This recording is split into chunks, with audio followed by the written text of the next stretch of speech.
రాష్ట్రంలో తెలుగుదేశం పార్టీ జాతీయ అధ్యక్షులైనటువంటి శ్రీ నారా చంద్రబాబు నాయుడు గారు తలపెట్టినటువంటి రా కదలిరా బహిరంగ సభలు 5వ తారీఖు నుంచి కూడా ప్రారంభించబడింది.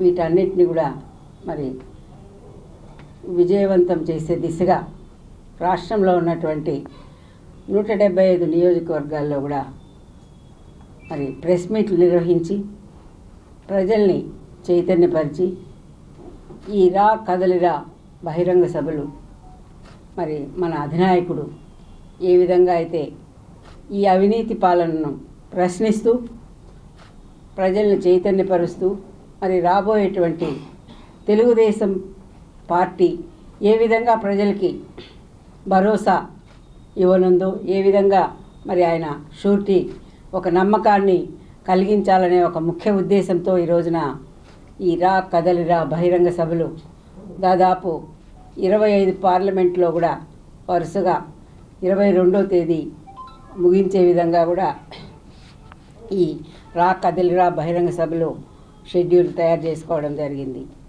ఇప్పటికే కనిగిరిలో ప్రారంభమై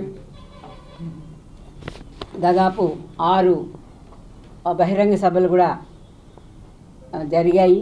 మరి ఈ బహిరంగ సభల్లో కూడా ప్రజలు ఉవ్వెత్తున ఈ సభలకు హాజరై మరి బాబు గారు ఏం చెప్తారో, ఈ రాష్ట్రాన్ని ఏ విధంగా మరి ఆయన స్వర్ణయుగంగా మార్చబోతున్నారో అనే ఒక నినాదాలతో మరి ఆయన ముందుకెళ్తున్నారు.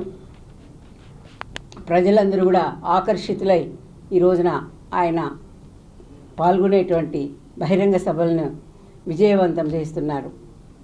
మరి ముఖ్యంగా ఈ రా కదలిరా బహిరంగ సభల యొక్క ముఖ్య ఉద్దేశం ఇదివరకు ముందు చెప్పినట్టుగా ఏపీ ప్రజలకు వైఎస్ఆర్సీపీ చేస్తున్న అన్యాయాలను అక్రమాలను ఎత్తి చూపేందుకే చంద్రబాబు నాయుడు గారు రా కదలిరా బహిరంగ సభలు నిర్వహిస్తున్నారు. ఏమైంది?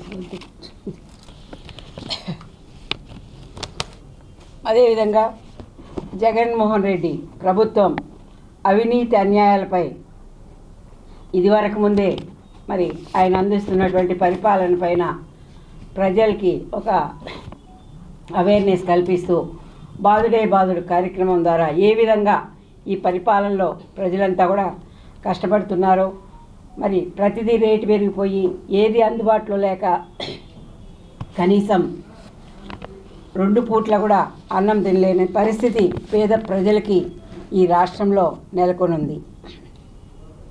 వాటన్నిటిని కూడా మరి ఇప్పటికే ప్రజలు ఇదేం కర్మ ద్వారా ఒక డాక్యుమెంటేషన్ ద్వారా కూడా వాళ్ళంతా కూడా దాన్ని నిజ నిర్ధారణ చేయడం జరిగింది. ఆ విధంగా చేసినటువంటి ఇదేం కర్మలో వచ్చినటువంటి ప్రజల యొక్క స్పందనని తీసుకొని ఈరోజు మరి చంద్రబాబు నాయుడు గారు రా కదలిరా సభల్ని నిర్వహిస్తున్నారు. సాగునీటి ప్రాజెక్టులపైన ఆయన కార్యక్రమాలు చేస్తుంటే ఆయన్ను అక్రమంగా అరెస్ట్ చేసి 52 రోజులు జైల్లో పెట్టి మరి వేధించడం జరిగింది. ఇదంతా కూడా వాళ్ళ యొక్క స్ట్రాటజీలో భాగాలే. ఒక్క స్ట్రాటజీ అయినా ప్రజా సంక్షేమం కొరకు కానీ ప్రజా ఆదరణ కోసం కానివ్వండి, మరి పేద బడుగు బలహీన వర్గాల అభ్యున్నతికి కానివ్వండి పాటుపడినటువంటి స్ట్రాటజీస్ ఏమైనా ఈయన మరి చేశాడా ప్రజల కోసం అంటే ఏమీ లేదు. విధ్వంస పాలన, మాట్లాడితే కేసులు, జైళ్ళు, మాట్లాడితే 307 కేసులు, పోలీసులే మరి ప్రజల మీద కేసులు పెట్టి 307 కేసులు మరి పెడుతున్నారంటే ఈ ప్రభుత్వం మరి ఎవరు నమ్ముతారు? ఎవరు సుఖంగా ఉన్నారు? ఏమని ఆలోచన చేయాలి ఈ ప్రభుత్వం గురించి అని ఈరోజు ప్రజలంతా కూడా వాపోతున్నటువంటి పరిస్థితులు. నిన్న చూడటం జరిగింది. రోజు పేపర్లో వీరి అవినీతి పాలన పైన అధికారులు కూడా కుమ్మక్కయ్యారు అనేదానికి నిదర్శనాలుగానే నిన్నటి రోజున మరి చదువుకోనటువంటి కార్పొరేటర్లు ఎవరో మరి ప్రజలు వేశారంటే వాళ్ళను క్షమించవచ్చు. మరి కార్పొరేటర్గా ఒక ప్రజాప్రతినిధిగా ఎన్నికై ప్రజలకు ఆదర్శంగా ఉండాల్సింది పోయి మరి ఓట్లు వేసి వాళ్ళు ఎమ్మెల్సీ ఎలక్షన్లో మరి మేము హెచ్చరిస్తూనే ఉన్నాం, మీ మీద కంప్లైంట్ ఇచ్చాము, మీది దొంగ ఓటు, మళ్ళా కనుక మీరు వేసినారంటే తప్పకుండా మీరు క్రిమినల్స్ అవుతారు, మీరు దయచేసి ఇప్పటికైనా ఎవరైనా దొంగ ఓట్లు చేర్చుకుంటే కూడా మీరు ఓటుకు వెళ్ళొద్దండి, ఇంతటితో అయినా తప్పుగా తెలుసుకొని మీరు విరమించినట్లయితే మీకు బాగుంటుందని చెప్తే కూడా పెడచెవిన పెట్టి కార్పొరేటర్లే 4-5 వెళ్ళి ఏం చేస్తారు మీరు, ఏం చేయగలుగుతారు మీరు అని చెప్పి మా విధానం ఇదే, దొంగ ఓట్లే మా విధానము అని వాళ్ళు నిరూపించుకుంటూ వస్తే ఈ రోజున మనం చూసాం. ఎమ్మెల్సీ ఎలక్షన్స్లో 2 చోట్ల మరి రీపోలింగ్ జరిగి అక్కడ అధికారులను సస్పెండ్ చేయడం జరిగింది.